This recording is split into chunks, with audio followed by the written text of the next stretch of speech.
నమస్తే, welcome to Andhraprabha. నేను ప్రియా కౌశిక్.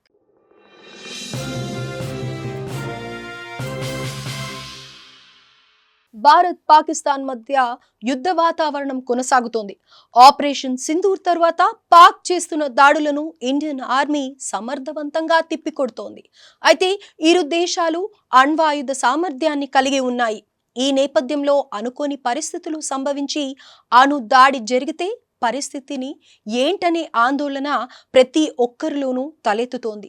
ఒకవేళ అణుదాడి కనుక జరిగితే ప్రజలు ఏం చేయాలి, ఎలాంటి జాగ్రత్తలు తీసుకోవాలో తెలుసుకునే ప్రయత్నం చేద్దాం. అణు విస్ఫోటనం అనేది ఎవరు ఊహకు అందనంత విధ్వంసాన్ని సృష్టిస్తుందని దాదాపు అందరికీ తెలిసిందే. అంతేకాదు, దాడి జరిగిన ప్రాంతం నుంచి చాలా కిలోమీటర్ల వరకు నేల, గాలి, నీరుపై రేడియో ధార్మిక పదార్థాలను వెదజల్లుతుంది. ఇటువంటి పరిస్థితులు నెలకొన్న సమయంలో మనల్ని మనం కాపాడుకోవడంలో 3 విషయాలు కీలక పాత్ర పోషిస్తాయి. అవే దూరం, కవచం మరియు సమయం. ముందుగా దూరం. అణు విస్ఫోటన కేంద్రం నుంచి ఎంత దూరంగా ఉంటే అంత మంచిది. తర్వాత కవచం. రేడియేషన్ వ్యర్థాల కణాల ప్రభావం పడకుండా మందపాటి గోడలు, ఇటుకలు, కాంక్రీటు వంటి దృఢమైన ఆశ్రయాలు ఎంత ఎక్కువగా ఉంటే అంత సురక్షితంగా ఉండే అవకాశం ఉంటుంది. ఇక మూడోది టైం. రేడియేషన్ సమయం గడిచే కొద్దీ బలహీన పడుతుంది. కనుక దాడి జరిగిన తర్వాత మొదటి 2 వారాల్లో ఈ వ్యర్థాల వలన అత్యధిక ప్రమాదం ఉంటుంది. 2 వారాల తర్వాత రేడియేషన్ స్థాయి దాడి జరిగినప్పటికన్నా దాదాపు 1% వరకు తగ్గుతుందని తెలుస్తోంది.